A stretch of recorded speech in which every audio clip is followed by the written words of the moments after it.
Yo, yo, yo, and welcome back to the Banter Boys podcast. My name is Sanji. With me is John. How you doing, boy? This doesn't get old. How you doing, baby? Oh, I thought I was ready for it. You caught me on a great day at a great time because you know what's going on right now. Halftime of Aston Villa Lazio preseason game. Oh, man, it's perfect as well because I'm at the point of my draft where I'm considering an Aston Villa asset. Oh, damn. You know what, though? We should have done the fan introduction segment. Sure, yeah. So let's do that. Let's do that. No worries. All right. Tell us your name, your Twitter handle, the club that you're obviously representing, where you're from, and a little bit about what you do. Yeah, my name is John Ray. My Twitter handle is at my name is John. Got to keep the brand consistent. I support Villa. That's Aston Villa, and I've been a supporter for a long time now. Got to go to the last game of the season this year against Brighton, which was incredible. One of the best live music concerts I've been to in my life. And I work as a data analyst for an online pharmacy in Oslo. But when I'm not doing that, I am a wine consultant. So mixed bag over here. I love that the notes that you made are in like claret and blue. Oh yeah, had to do it. Had to step it up a notch this year, baby. Wait, so you said you went for the last game of the season? Yeah. So wasn't that the game that confirmed Europa Conference League? Yeah, it was absolutely unbelievable, the vibe in the stadium. I mean, so Brighton had already gotten Europa, so their fans were like on their big day out from the South Coast with all the beach balls and stuff. But when the whistle blew at the 90th minute, they went straight into Hi-Ho Aston Villa, and it was like literally 40,000 plus people doing karaoke, and it was just so unreal. Oh, that sounds amazing, man. Damn. I mean, congrats. Like, you guys fully deserved it. Like, and we're gonna get to it, right? You guys had a very exciting season to follow, to say the least. So, listeners, welcome back to another Inside Trax series. Basically, the series that we're doing is we're interviewing 20 managers, well, Fantrax managers from our community, and we're just gonna get their insight, right, on the club that they support, their experience as a Fantrax manager, and take their advice for the upcoming 23-24 season. And the general template or breakdown for these episodes is that we have a bit of a general discussion. We talk about any change of manager or ownership, previous season performance versus new season's expectations, old system versus new system, basically the impact of transfers, expected formation and starting 11, impact of AFCON/Asian Cup, and obviously we're going to talk Fantrax. We're going to get John's first pick from Villa, next 3 picks, at least one hidden gem. And then we're going to pick his brain as a Fantrax manager. He's been playing this game for a while, since the Target days, I believe. So listen, he's an OG, right?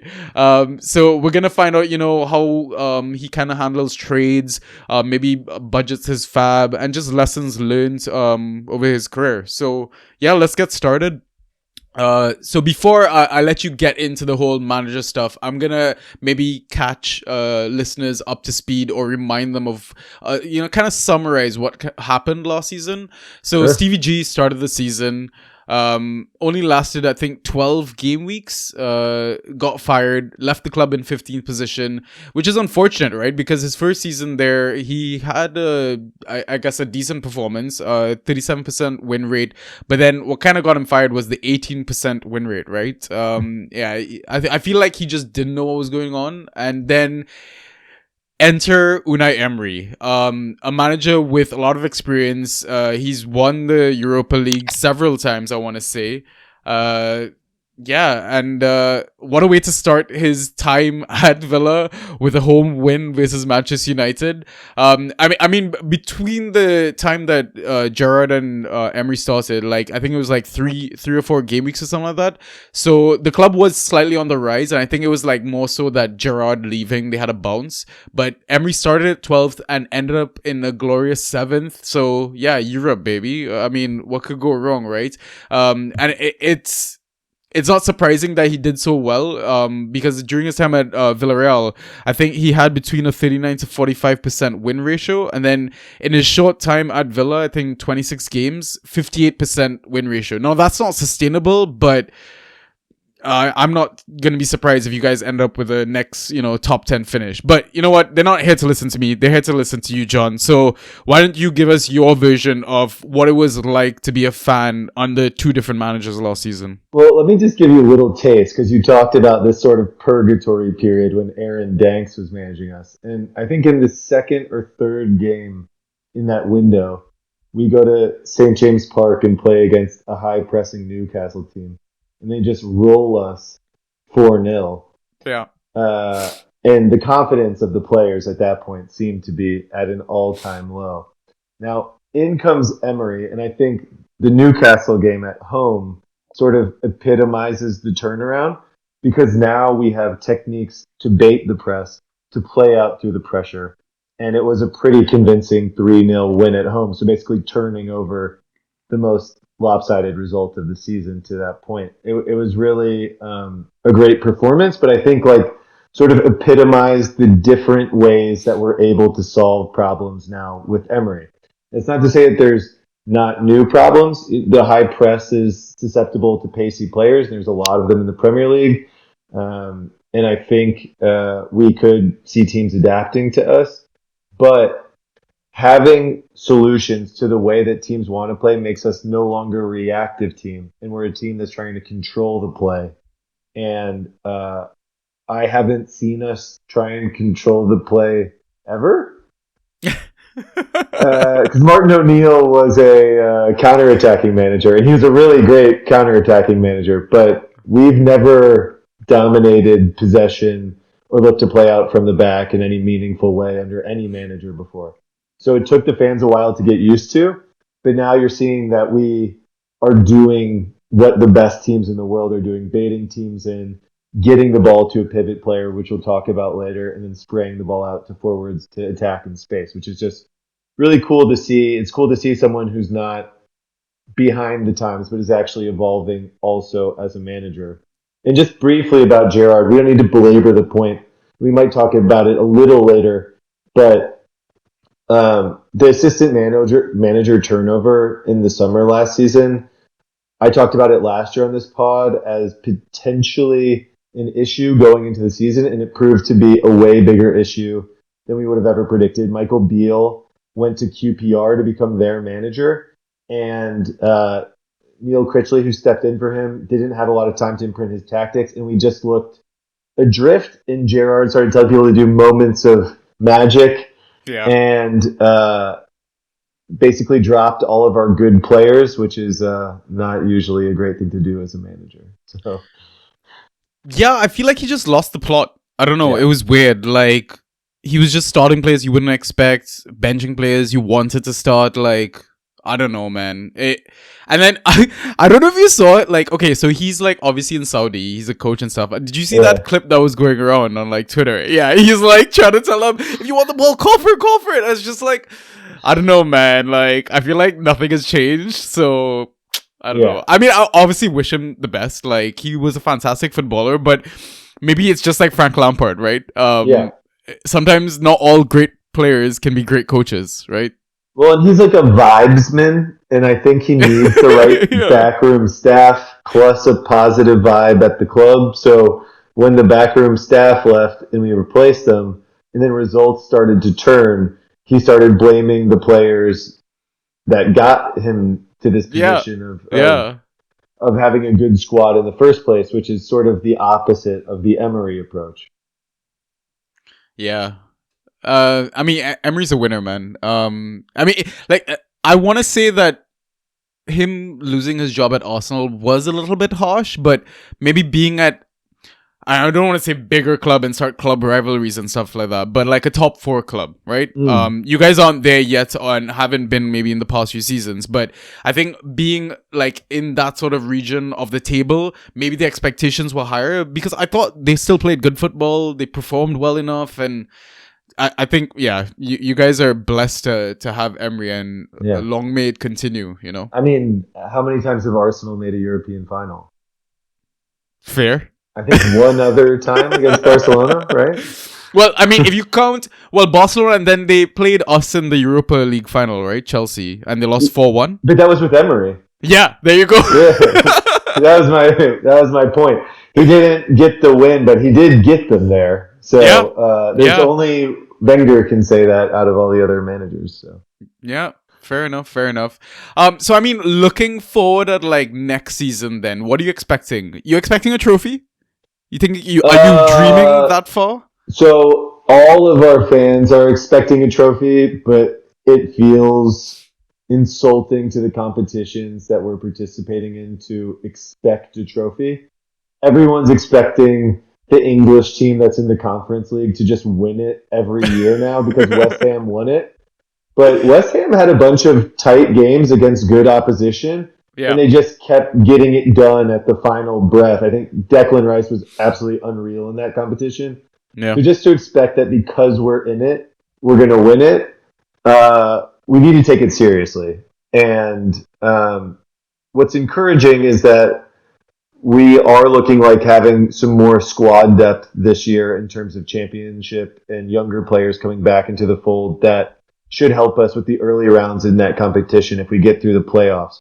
But again, I think it would be great to get a trophy, and I think that's the stated ambition of the club, whether it's this season or next season. We want to get contending for things, and we want to get back in the Champions League places. That's what Emery said like 2 days ago in an interview. So um, that's going to be the expectation. Is it realistic? I would maybe put the betting odds at like 15 or 20% for this season to actually win a trophy Yeah. because most of that's going to be the conference, or we get in with a cheeky shout in Carabao Cup or FA Cup. But we do have the platform now to be competing for these things, and that's where we want to be.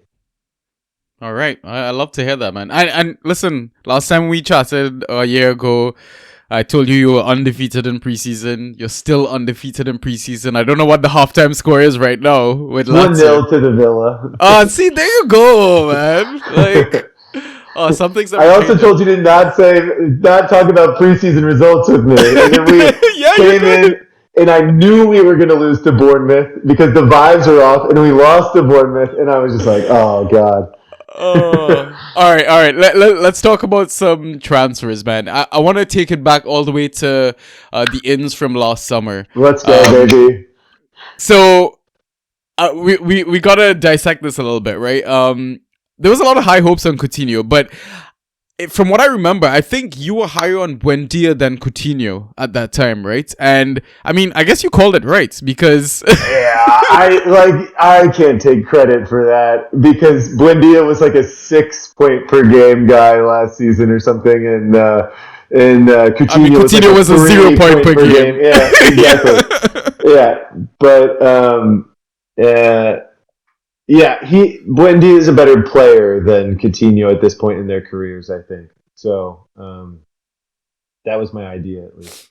Yeah. Bubakar Kamara, I think he would have had a bigger impact had he not had such a injury riddled season. Yeah, yeah. I mean, I think he still got like 20 plus starts in. Obviously, not the 38 that you want, but I really like him as a player. And I think Gerard probably doesn't get sacked if he doesn't get injured against Southampton because his ability to control a game, he saved us so many times this season, saved us against Brighton, made a last ditch tackle.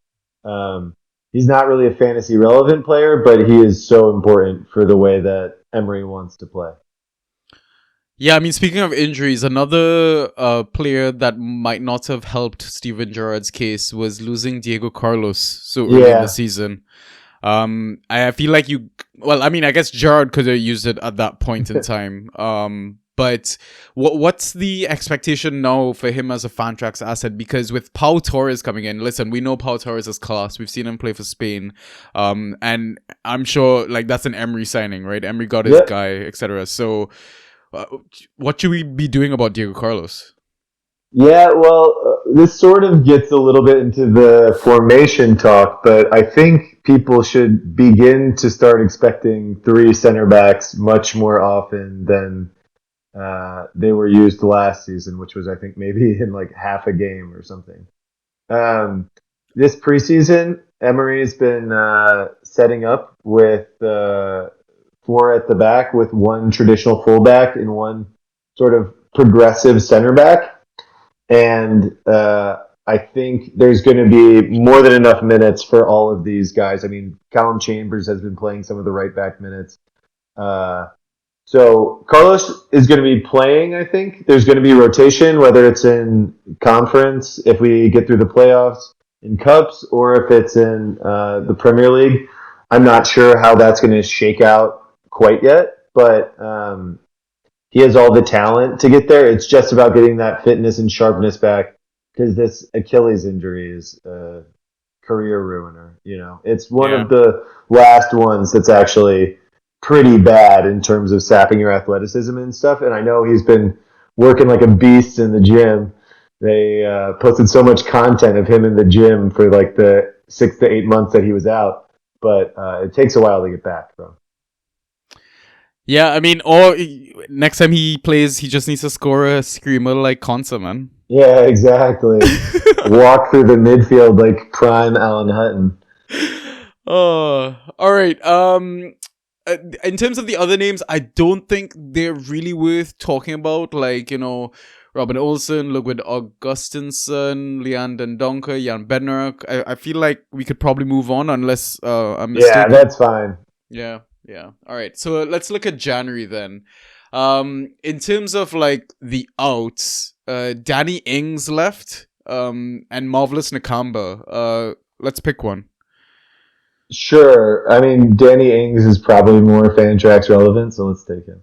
Yeah. Well, I mean, he can score goals, but he sucks at ghost points. He's at Yeah, West Ham now, yeah. so And he wasn't very good for West Ham, and he was sort of cooked. But yeah. he's So more relevant than Marvelous Nakamba, who's sort of relevant for normal fantasy Premier League because he's a 4.5 midfielder that's going to play for Luton Town.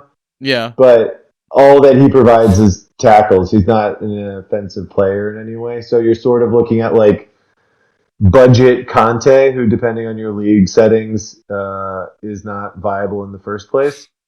Okay. So that's what I'd expect with him. Maybe he's more relevant than Danny Ings. Maybe you're right. Now that I'm talking myself into it, but He's yeah, probably more nailed than Ings, right? yeah, because of that kid coming in for West Ham, and then Or there, Divin Mubama, yeah, whatever. Yeah, yeah, yeah. yeah, he just looks nasty. Yeah, man, I watched him in a cup game. Kid just bullied the other kids. Like it wasn't even fair. Anyways, let's talk about the ins. Alex Moreno.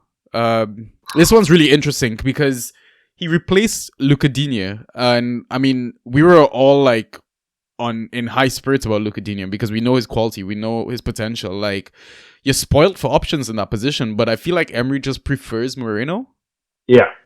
So I didn't understand why until I saw Alex Moreno play, but for the style that Emery wants, he wants the fullbacks and the wide players to provide threat in possession, not just through crossing, but through taking a man on or through playing the ball between the lines. That's not especially Digne's strong suit. He's more of a dead ball player or a wide crosser. But Emery wants someone who's providing a little bit more threat, and you're going to have me speaking in Spanish here because Alex Moreno was absolutely filthy after we brought him in. He was taking people on, just absolutely skinning them before he got a pretty bad hamstring injury. Now he's going to miss the beginning of the season, so I think we're going to be looking at Matty Cash for at least the first 4 games and sort of go asymmetric on the other side. Mm. But I think he's pretty nailed on in the team when he gets back in terms of week in, week out. So, then what's happening with Lucadinha? Are you guys going to sell him? Is he left? Per 15 minutes ago, he was playing in this. Per now, he's playing in this preseason game. But also per 15 minutes ago, he's going to Saudi, baby. Oh! So hopefully we get a big transfer fee, Okay. Get a little financial fair play, money laundering, and everybody's happy. What, did Fabrizio give us the here we go?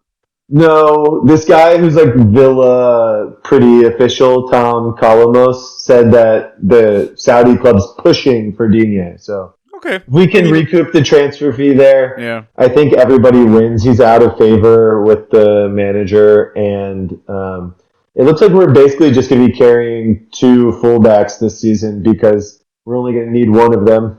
We've been linked to Tyler Adams, who Chelsea have also been linked to, as sort of that possession fullback on the right-hand side, so that could be an interesting option too. Okay, wow. I mean, time stamping, Thursday, August the 3rd, right? So if the Digne move doesn't happen, it happens. Like, just so you know, we're not on shit. Another guy that exactly. So another name that came in January, Bertrand Traore. I was kind of happy to see him back in the league.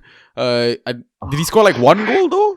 And scored a couple goals, and he scored Villa's goal of the season against Leicester, which was the match winner, and like completely sort of propelled our charge to Europe. So you won't get me to say anything bad about him, but he shouldn't be playing in a team that has the ambitions that we do. And I think we're going to try and find a solution for him. Yeah.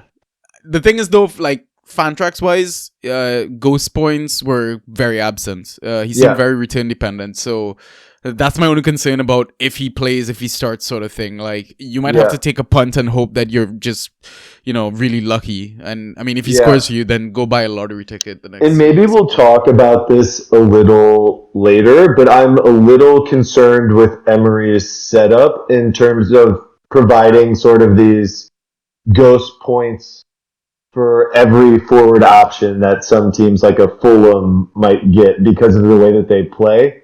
Or like Dean Smith under Villa got, where it was like Anwar El Ghazi was suddenly an 11 point per game player when he was in the team. The way that Emery wants to play, there's one position that I'm really focused on that we'll talk about later. It's my little tease to keep you guys listening. But other than that, it's sort of not great for ghost points because it's more compartmentalized. Okay. Well then, I mean, let's quickly move on to this summer, right? In terms of outs, I wouldn't say anything too significant. Ashley Young left, yeah. I mean, Wesley left. I know you had a soft spot for Wesley, right? Staying in England, playing for Stoke. He's back in the big time, baby. I mean, can you do it on a rainy, cold Wednesday night in Stoke? Yes, you can. He is perfect for Stoke. And here's a little Wesley trivia fact. He actually got sent off in a friendly for headbutting and then punching a Stoke player. And Stoke saw that and was like, this is Stoke enough that we have to sign him. Oh, that's great. Let's talk about the ins. I love your ins, man. So attractive. Let's start with Pau Torres, coming in from Villarreal. What are you expecting from him, both IRL and Fantrax wise? Yeah.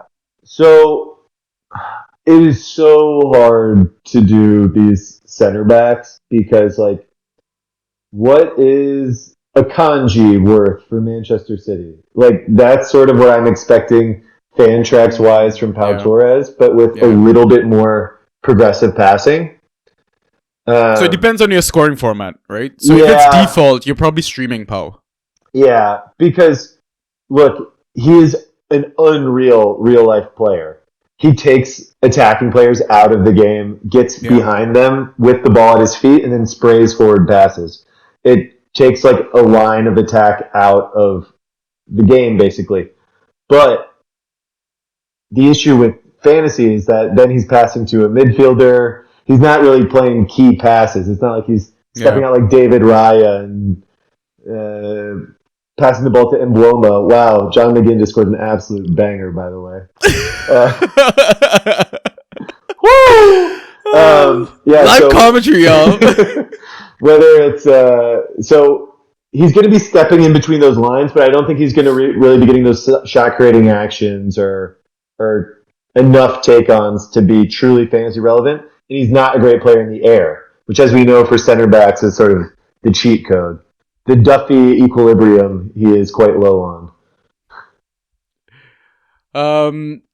So another big name, Yuri Tillemans, coming in from Leicester. Another player of class. I remember his winner against Chelsea in the FA Cup as well. This guy oozes class. Yeah, you don't know it until he's playing for your team, but it's just like every touch is it's just sexy. Yeah, it's so good, man. His ball striking, he hit a ball off the post earlier in this friendly that was just like, it's the best struck ball by a Villa player in maybe 5 years, since John McGinn's volley in the championship. Oh, that's too good. That's too good. Yeah, I mean, I feel like he went in my draft like an hour or so ago, so... Okay. It won't surprise me, like, if he gets points. I mean, like you said, maybe he gets some key passes here and there, like... Yeah, it is so tough with him in Trax this year, because, like, what is the role? Are we going to be playing 4 in midfield with McGinn, Tielemans, Kamara, and Douglas Luiz? I don't think so. It's not quite dynamic enough. Yeah. So I think one of those guys is going to be missing out every week. The plan is to be playing 2 games a week the entire season. Okay. So they're pretty fluid in terms of role. Douglas Luiz is a little bit harder in the middle, and I think that's going to keep him in the team. But the class level on Tielemans, if he gets the shirt, he could well keep it, because, I mean, he's been stepping out of midfield this game and just walking with the ball like Levi Colwill out of defense. It's a pretty good team in Lazio. And just that tempo dictation is so valuable. I don't understand how no one else was in for him. I guess it was just that video of him bobbing his head up and down, getting back, poison the waters. But the technique on this guy is unbelievable. He's class, man. He's a class player, honestly. Okay, let's get to the one that I think most people want to hear about. Hot topic right now, Moussa Diaby. Tell me about this guy, because I'm gonna come into this conversation like I know nothing. Like I'm a cricket fan. Tell me about football. Tell me about Moussa Diaby. Sure. So Moussa Diaby from Leverkusen, Leon Bailey's teammate, who everyone that was like a stats guy or in the know said we should have been signing instead of Leon Bailey. Just like pay the 10 million more. He was happy to stay at Leverkusen, keep developing. And now, already through just a couple of preseason games that we've seen him in, the intelligence, the ability to sort of, not to be too annoying, but to interrogate the space, as they say in Germany, is absolutely top class, and provides a little something different, playing off Watkins, dropping into pockets, dragging defenders in, running beyond. And Watkins and him are already linking up pretty nicely with the midfield players, supplying them to, balancing out their runs. Him going a little wider, I think he's a nailed-on starter from what we've seen. And the only concern is this ghost point thing. Because even in the preseason, it's Emery's using the strikers or forward players as sort of compartmentalized players that stay forward and stretch the pitch. And then once the ball's getting up the pitch, they're getting into dangerous areas to receive it on the end of a shot-creating action, not necessarily create the shot-creating action themselves. Maybe they'll lay it off to someone, but in terms of the per-game shot-creating actions, I don't know if we're going to be looking at an elite player here, and then you're sort of relying on output. I think he could be easily comparable to Jared Bowen from last season. Okay. So not quite elite, but cutting in from the left, same style of player, getting a couple take-ons, getting a couple shots on target per game, but really sort of lacking that elite time on ball that would take him to that next level. Okay. So it sounds like the values in the midfield then for you guys. Yeah, so I don't want to spoil my takes later, but I really think there's two players that have a ton of value, and they're the players that push forward into these attacking midfield roles when the DM gets the ball and looks to spray. And depending on where it is on the field, that's either from last season, Douglas Luiz, or John McGinn. And the point per game stats for both of them, when McGinn was playing right mid under Emery and when Luiz was playing center mid, the progressive center mid under Emery, are absolutely insane. That's Okay. my little. We'll talk about it a little later, but Oh, all these teasers. it is I love it's it. malpractice to not take them at the rounds that they're going in. Okay, wow. I think both are available, so I'm very excited for this. I might make a pick Take on the Douglas pod. Luiz. Take Douglas Luiz right now. Under that, like I mean, I still want to hear. I still want to hear the case for everyone because I think McGinn, Douglas Luiz, and Buendia are all available for me right now. Douglas So Luiz scored 11 points per game in my Fantrax league from November on. enough said. All right. I think now is a great time to talk about expected formation starting 11. If the season starts tomorrow, who you think Emery's rolling out? Yeah, so I'll put my head on the line again because I got it pretty much spot on last year. Even called the kooky Gerard Danny Ings rotation for no reason. I think it's going to be Emi Martinez in goal, Pau Torres at left center back, left back, Tyrone Mings at center back, Ezri Konsa at right center back, and Matty Cash at right back.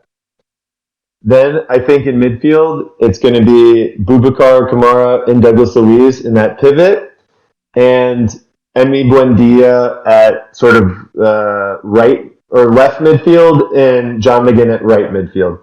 And then Ollie Watkins and Musa Diaby up top. Okay, so it's sounding like a 4-2-2-2. Yeah, if you so in possession, I think it's going to be more of a 3-5-2, Okay. if you want to call it that. But out of possession, I think it's 4-4-2 classic. That's what Emery's showed the entire time. That's the out of possession system that he likes. Okay, so I mean, if you're in possession like back three, who are the two wing backs? You'd say. So I think Matty Cash would be one of them, and then you basically have one of those midfielders coming into the middle to make the pivot, and the third one pushing forward to sort of be the 10 role player. Yeah. Okay. All right. Interesting. All right. Quickly on AFCON Asian Cup. Are you guys gonna be missing anyone, or you think you'll be fine? We will be horribly, horribly missing Bertrand Traore. Ugh. R.I.P. Come back. Yeah. All right. Everything's fine then. All right. Let's move on to. I mean, do you want to touch on anything else? Is there any club hierarchy stuff we need to know about, or shall we move on to the next segment? I mean, the only club hierarchy thing that's maybe interesting to people is that we brought in Monchi over the summer, who's like the sporting director from Sevilla's Europa League successes and had a lot of success with player trading at Sevilla. Less successful at Roma, but basically he has a pretty good eye for talent historically. So he and Emery are going to be working together. I mean, based on that window, I fully believe you. Mm. All right, let's talk about some fan tracks. That's what everyone is Let's go, tuning baby. in for. All right, John, talk to us. First pick, who you got? Yeah. Well, the question here is, am I going to look stupid again and not pick Ollie Watkins? And the answer is no, I will not. And it's not so much with an abundance of love for Ollie Watkins as a Fantrax player, but what I really missed out in not picking him as my 1A choice last season is the consistency that he provides. He's scored 10 goals in every single Premier League season through hot patches and cold patches, and he reliably gets enough ghost points to be relevant.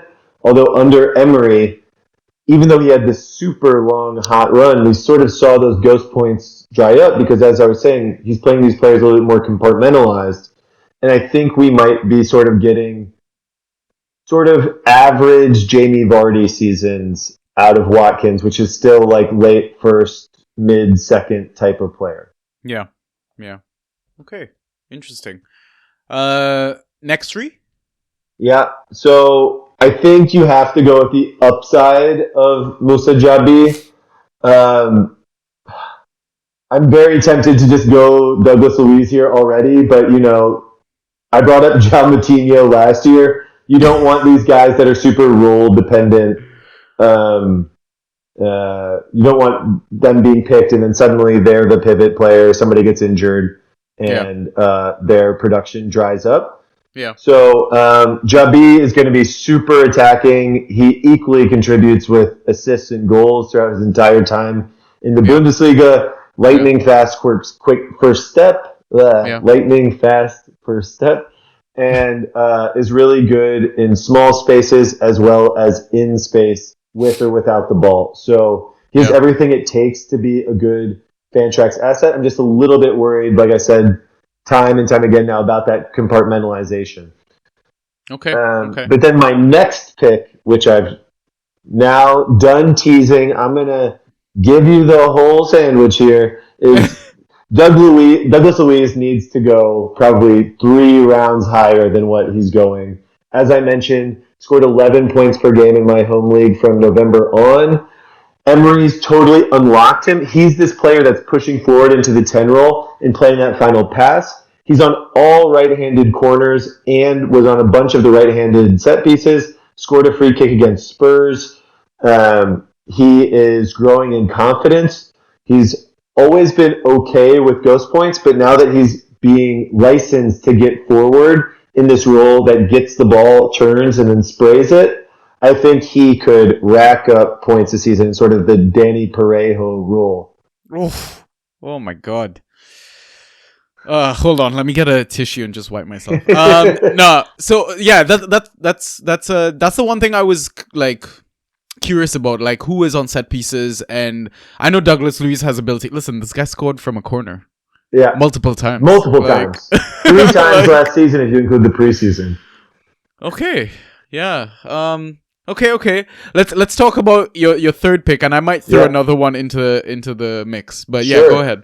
Yeah, my third pick is very similar in concept to Douglas Luiz because, as I was mentioning, it's this which side the buildup is. The odd man becomes this pivot in sort of a 4-2-2-2, and depending on when it is in the buildup phase. And that's going to be John McGinn in a lot of situations. And in the games that he played right mid, he racked up points last season.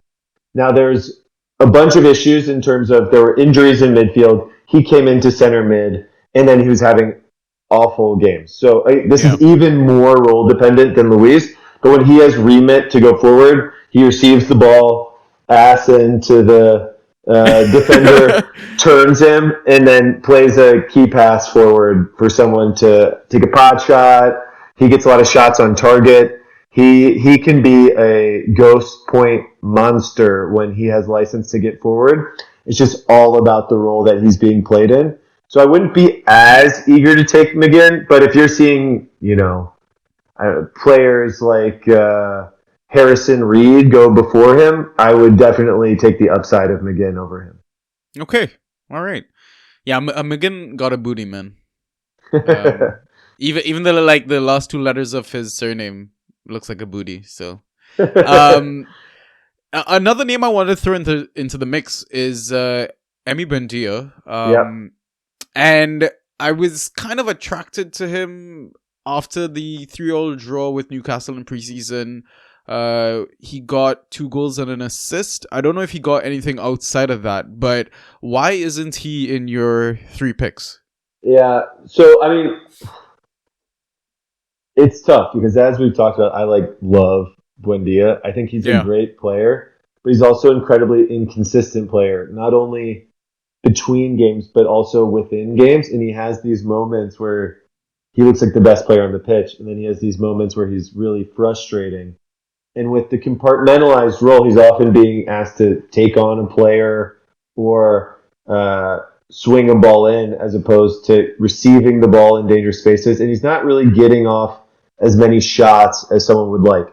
Now, the underlying numbers are more optimistic on Buendia. He was like by far, I think, one of our highest expected assist players, but he just really did not get the assists commensurate to that last season. So the counting stat numbers, I think, should be a little bit better this season if he gets the same amount of playing time. But then you're also looking at him competing with more players for playing time, there being the European schedule, him already being inconsistent. And I think, if anything, there's more uncertainty about Buendia heading into this season than there was last season, where I was pretty confident that he would beat out Coutinho if given the opportunity. Wow. Yeah, man. You've kind of convinced me on Douglas Luiz. In terms of the left-hand side corners, though, who's taking those? So in the preseason, Musa Jabi's been taking a lot of them, which is another tick on his side since he's come into the team. But we have an abundance of players to take left-sided corner. John McGinn took a bunch of them last season. Leon Bailey, when he's on the team, pretty good corner taker. But I think Jabi could be taking a lot of them if the delivery is looking good early in the season and he has confidence there. Because he's very small, so it's not like you're losing anything from an attacking threat in the box. Okay. Have you started drafting and stuff yet for the season? Our draft is on Sunday. So, okay, so you're well prepped in that sense, right? I'm assuming. Pretty well prepped. I need to do a little bit more work, but I feel like I'm pretty ready to go. I have an interesting strategy this year. Okay, so I'm gonna throw some names and see where you kind of rank Douglas Luiz, right? Sure. So right now it's the 9th round of the draft, second pick for me. I'm trying to get my 4th midfielder, mid 4, right? Yeah. I already got Jensen Iwobi and Bruno Fernandes. He should be over Jensen. So. Oh, what do you mean? He should be over Jensen. He had 11 points per game after November. Is in this free roll. Jensen is like what 9, 8? Yeah, dude, that's what I'm saying. Like this draft makes no sense at times. Like Rico Henry has gone and Douglas Luiz is still on the board. Like, okay. So I think people think that Tielemans is getting his time, but I'm just not so sure. Yeah. Okay. Douglas Luiz. He's a player of the season last year. He's not just going to get dropped, especially not week 1. Yeah, and listen, I trust the eye test as well, right? I mean, numbers are one thing, but coming from the mouth of a fan, like. I'm gonna take that data over any other data. Like, so let me call some names. Douglas Luiz or Phil Billing? Oh man, so that's actually a tough one because I really like Phil Billing, and he in the system that he's playing second striker for Bournemouth, who have a bunch of pretty good attacking players now. Yeah. I think I would still take the upside of Phil Billing. Okay. What about versus Goodmanson? Oh, wait, over Goodmanson all day. I mean, is Goodmanson even going to play? I assume so. Burnley signing like he just like got like double yellow, red card for fighting somebody on the pitch. Like, what could be more Burnley than that? Okay, what about Douglas Luiz or Anthony Gordon? I would take Luiz over Gordon all day. I mean, is Gordon going to play? Is Gordon going to put up good stats when he plays, or is he just going to be a pressing merchant, exactly like he was at Everton, and exactly like he has been so far at Newcastle? Like, you're basically just relying on him to pass it to Isak, and then Isak dribble past 6 people and score. I'm not a Gordon believer. Okay, done. Douglas Luiz picked. All right, let's move on to Hidden Gem. Yeah, so my hidden gem for this season, I try and take hidden gem literally. So last season, I think I gave you guys Cameron Archer, who is in the squad full-time this season, stayed with the team until January, but then got shipped out. That was more of an FPL pick. This is also going to be more of an official FPL pick, but also could be Fantrax relevant, and that's Jadon Philogene Bidas, or Bidas. It's a hard name to say, but I know it's Philogene. Jaden. We just call him Jaden. Jaden. He is a winger that was on loan at Cardiff last season and really came alive in the second half of the season, in the business end of the season for Cardiff. They wanted to keep him, but so far in the preseason, he started every single game, partially because Leon Bailey was late coming back from Jamaica camp, partially because Emery wanted to get a look at him, and he's already guaranteed that he's staying with the club this season. Now, if that's more time in Europa or in conference than in the league, I'm not sure. In cup games, probably. But he's one injury away from getting burned, and he is an absolute live wire. The guy, Emery, someone in the backroom staff, a.k.a. Unai Emery, compared him to Willian from Arsenal. Okay. And he has that jinky, beat a man, put in a cross game that's really attractive to watch and could be really attractive in Fantrax if he continues to develop. So keep an eye on him, and if he gets that green tick, consider a stream there. I would definitely do it myself. Okay, wow. Definitely writing that one down. Listeners, I hope you are too. Are there any other assets you want to talk about, or shall we move into the final segment? I think we should just briefly mention Leon Bailey. Okay, yeah, go for it. Just in the sense that I wouldn't recommend a pick there. I know that you might be thinking that he can recoup some value, but as we've seen and as we've talked about, these forward players are more compartmentalized under Emery. They're oftentimes receiving the ball with back to goal in these sort of control situations and then being asked to run into the box. It's A, not really Bailey's game, and B, he hasn't really succeeded at it from a Fantrax perspective under Emery. His best games of the season were the first ones under Gerrard. I traded him after that in my league, thank God. But I'm not a believer, so I wouldn't even take him really at any point in the draft. There's going to be a guy who has more role certainty available, I think. Okay, fair. There's one thing I want to ask you about, though, since we're still talking about assets and stuff like that. Yep. I mean, I'm looking at your start to the season. Newcastle away, Everton at home, Burnley away, Liverpool away, Crystal Palace at home. Yep. I feel like, let's look at the first three at least. Newcastle away, Everton at home, Burnley away. I feel like there's 2 clean sheets in there. Possibly. Given the run of clean sheets that you guys had last season as well. Oh, I don't know. It's going to be, honestly, in my opinion, that's a pretty tough 3 fixtures. Really? Because, DCL is still injured, right? Burnley are different, right? That's true, I guess. Burnley aren't the same Burnley, right? Early season away to a newly promoted club is just never the cakewalk that people expect it to be. If I could play the newly promoted clubs at the very end of the first half of the season and the very end of the second half of the season, I would. 10 times out of 10. Because they always fade away, but they'll come out of the gates hot, and Vincent Kompany is going to have them organized. So it's not a given there. Everton, I think, will be wanting to beat. That's no surprise. But Sean Dyche is going to have them put up a stern test. They're going to play low block. Might be a good week to get those midfield assets in. Douglas Luiz could be having a meal. Also, if you wanted to trade him, he could be having a meal these first couple weeks of the season. And then Newcastle, I think, is going to be a pretty even game after we saw the 3-0 and the 4-0 last season each way. Yeah. So it's not the easiest start, but then after that, we have a really good stretch after the Liverpool game. So if you're thinking about fading guys, I would encourage you to hold out with your draft picks until after that second international break, if you will, because I think we could be looking at some mixed early returns here. Okay. All right. Final segment. We're going to talk a bit more about Fantrax, but we're going to pick John's brain. John is a vet, okay? He's got a lot of stripes, a lot of badges. He's been through some wars. So let's get his advice or his experience, right? Have you ever messed around with trading draft picks before your season starts?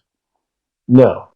So Okay. I'm in strict auction, which Yeah, you mentioned so last time as modifies well. the Yeah, yeah, values of yeah. the players a little bit. But I mean, you can essentially think of it like draft picks, except Erling Haaland went for I think $700 last year of a Okay. $1,000 budget. So that 1-1 pick is way way more expensive if you want to take it. Yeah. How much did the manager pay for him? Oh, how Seven much do you hundred, expect him? How much? 700. Oh my god. Because people, and I think they're right, people believe that they can basically build together a waiver wire lineup that's competitive behind the consistency of Haaland. If you have someone scoring basically a goal with half another um, uh, goal interaction per week, you're looking at like basically a 16-point baseline where there's very few troughs and a couple hauls. And then they're like, okay, replacement level defenders that are have good matchups or are heading the ball well, I can get 6 to 8 points out of. There's always midfielders that emerge to get 6 to 8 points out of. And then you can just use the remaining 300 on like one or two more other premium players. Okay. Would you be down to do an auction pod one Oh, day? whenever. I love talking about auction. It's my favorite thing. I manipulate the bidding. I yell at people. I tell people to bid. It's like the most fun night of my year. Oh, love that. All right. In terms of trading with other managers, do you do that? Yes. I think trading is, for the first 12 weeks of the season, trading is the most important part of the game other than the waiver wire. Interesting. So, what's your I guess your logic behind trades? Do you focus on form? Do you focus on fixtures, proven ability over the past few seasons? Just How do you go get about it? premiums.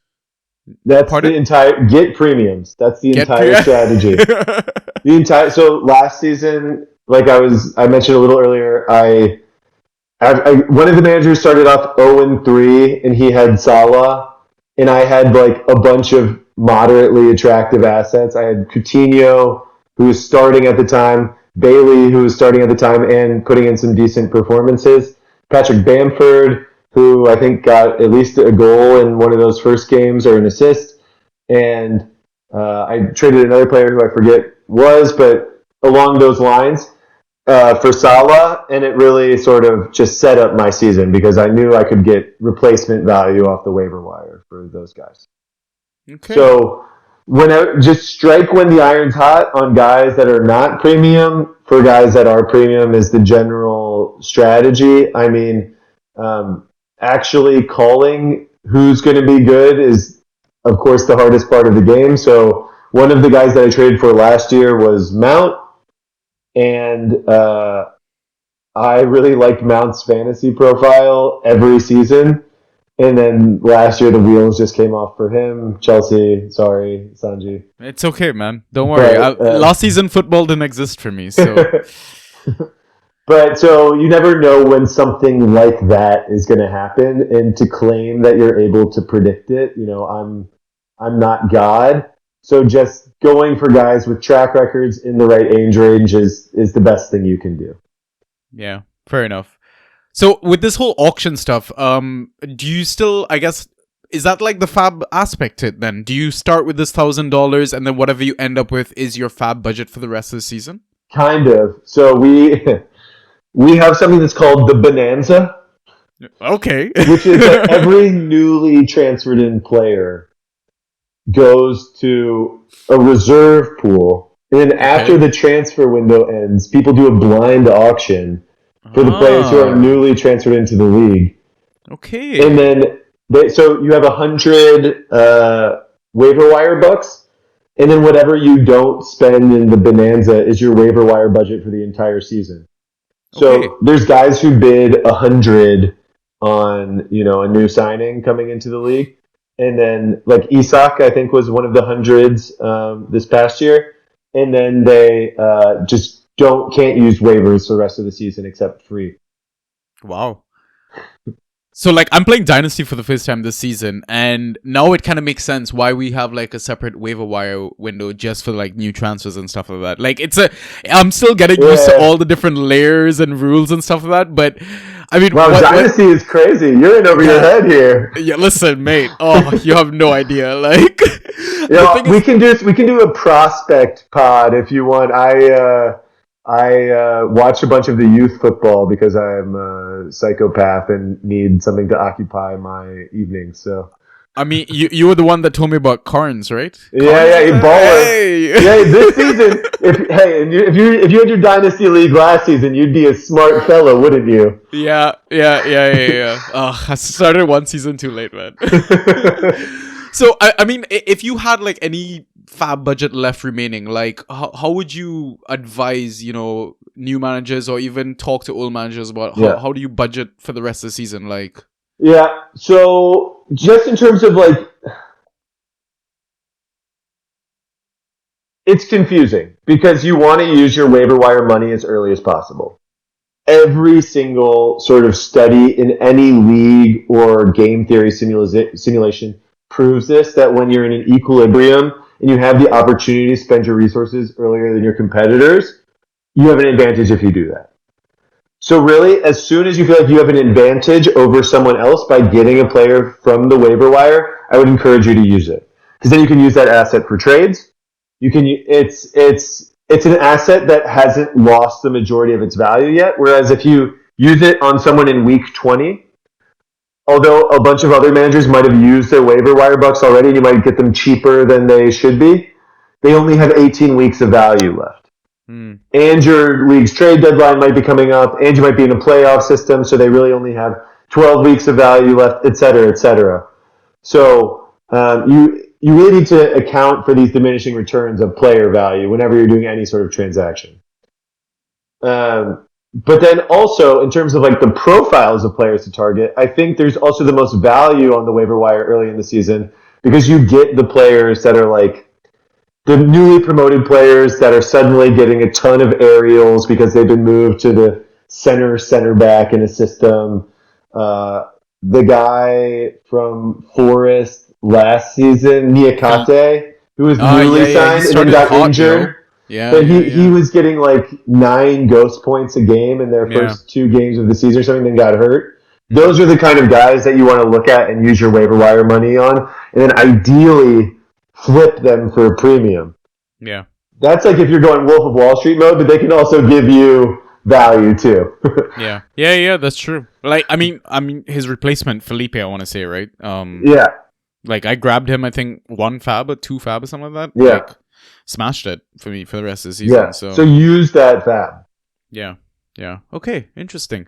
Okay, in terms of like best worst trades in your career, I mean, you mentioned the Mount one. That sounded like one of the worst. I traded for Mount the season before that, and it was one of the best. So I played Mount Roulette, and I've played Mount Roulette and won and lost. So fair. Yeah. and you got that Salah one done as well, right? So I think you touched on that brilliantly. Yeah, I don't think there's much more that you could say unless you have another. In one of our first seasons, I got like a 5-for-1 for Paul Pogba when he was playing for Manchester United. Oh, Jesus. That included Andy Carroll in the deal, and then I withdrew Andy Carroll because we had agreed to it's lore in our league. But I agreed it in the supermarket, and I was just like celebrating in the supermarket. What aisle were you in? The produce. Almost had to catch a knee slide by the mister. The wet grass of the supermarket.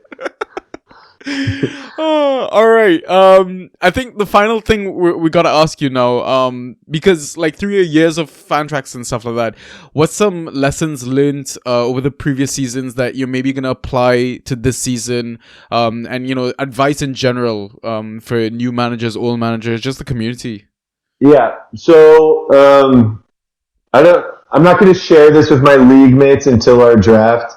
So hopefully it's not out until then because when's your draft again? What date? Sunday night here. So Sunday the 9th. Yeah. Oh, Sunday night, you said. Yeah, Sunday night. Okay. If you want, I can time it. Like. No, it's fine.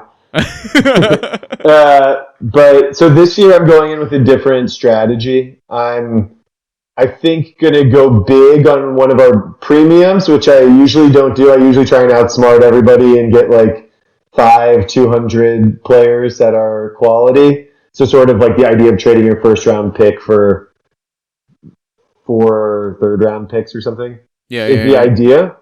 But this year, I think I'm going to go hard in on Bruno Fernandes. Yay, my first pick, buddy. Role definition. He was top of Overthinking's war, even with Haaland last year. And I think he's only going to be in like the 400 to 500 buck range in auction, which is very high, but it's, like 30% discount versus Haaland or something. And then go in for another premium, maybe someone like James Maddison, and just build from there with waiver wire and sort of guys that I'm in on that I think my other league mates aren't in on.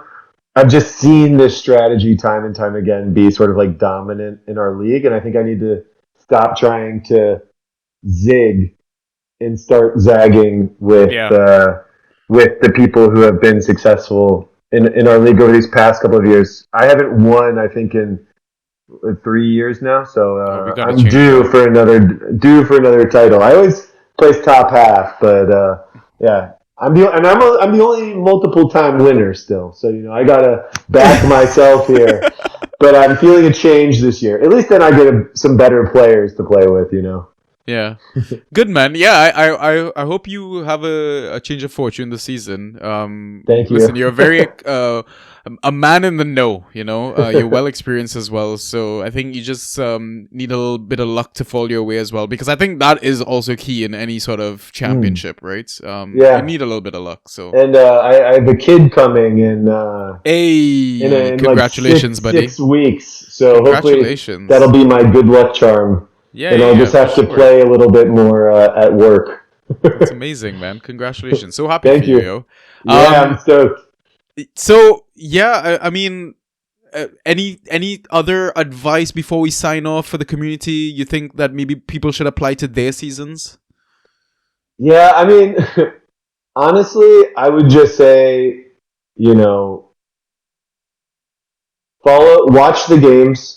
Yeah. Look for the ghost actions yourselves. Yeah.